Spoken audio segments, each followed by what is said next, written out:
न हो के भी करीब तू हमेशा पास था कि 100 जन्म भी देखता मैं तेरा रास्ता।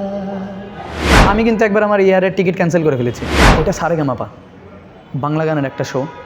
এটা ইন্ডিয়ান আইডল। মানে মনে হয়নি যে আমি বাংলাদেশ থেকে গিয়েছি। তুমি অনেক সুন্দর গাও, তোমার ভয়েস শুনলে শান্তি লাগে, মানে কানে আরাম লাগে, এরকম মনে হয়। আমি বেসিক্যালি গিয়েছি অগস্ট মাসের 17 তারিখে, এখান থেকে রওনা দিয়েছি বাংলাদেশ থেকে। আমি 17 আগস্টে পৌঁছেছি এবং 18 আগস্টে আমার অডিশন ছিল কলকাতায়। এখানে একটু কি বলবো, এটা সবাই ভাবছে যে এটার পরে আমি মানে কেন যাচ্ছি, বা এরকম কথা আসছে যে এগুলোর সময় কেন যাচ্ছে। আমি কিন্তু আগেই গিয়েছি, হ্যাঁ। অ্যান্ড এটার পরে আমি যত দ্রুত সম্ভব দেশে আসার ট্রাই করেছি এবং আমি তাড়াতাড়ি চলে বসেছি। এখন আমার কথা হচ্ছে যে প্লিজ আপনারা আমাকে ভুলভাবে নেবেন না, কারণ আমি কিন্তু 17 তারিখ গিয়েছি যখন কোনো প্রবলেম ছিল না। আমি জাস্ট এইটুকুই ক্লিয়ার করার কিছু না, আমি জাস্ট আমার মতামতটা বললাম যে আমি কিন্তু 17 তারিখে যাওয়া আছে আমার। এখন আমি চাইলে আপনাদের দেখাতেও পারবো যে আমার রুট কী ছিল বা কীভাবে গিয়েছি, কত তারিখে গিয়েছি। আমি এটাই বলবো যে আমি চাই না যে কেউ আমাকে খারাপভাবে নিক বা খারাপ কিছু বলুক, আমি চাই না। সত্যি বলতে ভাবনাই আসেনি, কারণ আমি জানতাম যে বাংলাদেশে পসিবল মানে অডিশনে দিতে পারবো না হয়তো।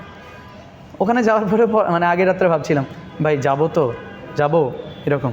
আমি কিন্তু একবার আমার ইয়ারের টিকিট ক্যান্সেল করে ফেলেছি 16 তারিখে, খুব সম্ভবত 24 ঘন্টার মধ্যে ক্যান্সেল করেছি দেখে 4800 টাকা বেশি দিতে কেটে নিয়েছে। আমার রিটার্ন টিকিট ছিল তো মানে এরকম কোনো ইন্টেনশন ছিল না যে আমি ওখানে যাবো আর নেটের জন্য যাচ্ছি না। আমি মানে যাওয়ার আগের দিন ভাবতেছিলাম আসলে কি যাবো, মানে হুদায় টাকাগুলো নষ্ট হবে এরকম।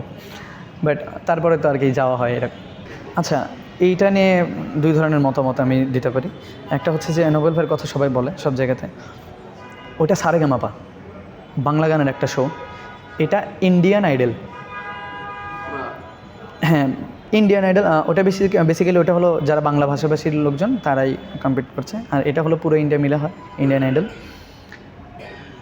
তো এই জায়গাতে বলবো যে যারা মানে বলছেন যে এর আগে এটা হয়েছে ওটা হচ্ছে, প্লিজ কম্পেয়ার করে নি না। কারণ বাংলা গানের রিয়েলিটি শো, এটা তো বাংলাদেশ আর পশ্চিমবঙ্গ কলকাতা যদি বলি, যেখানে যেখানে বাংলা ভাষা আছে ওদের মধ্যে হচ্ছে।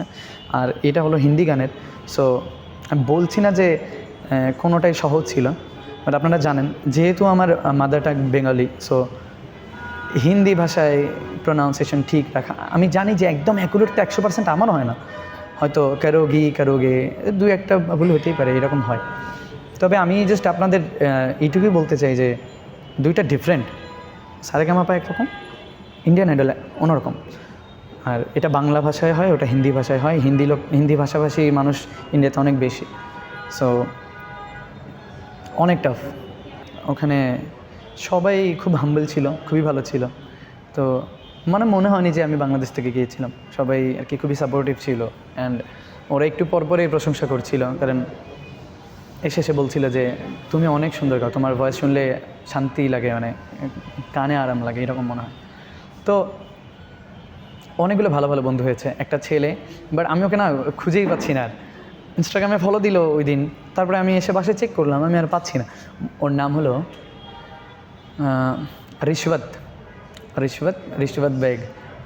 হি is from Darjeeling, I think Darjeeling, হ্যাঁ ও দার্জিলিং থেকে এসেছিল। ও একটা ভালো ফ্রেন্ড হয়েছে। তারপরে বেশ কয়েকজন হয়েছে বেসিক্যালি। তো ওদের সাথে কথা হয়, ম্যাক্সিমাম কলকাতাতেই থাকে, আর আসামের কয়েকজন ছিল।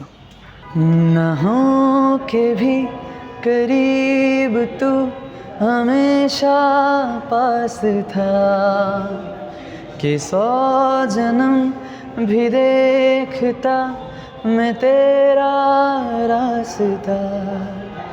जो भी है सब मेरा तेरे हवाले कर दिया, जिस्म का हर रुआ तेरे हवाले कर दिया।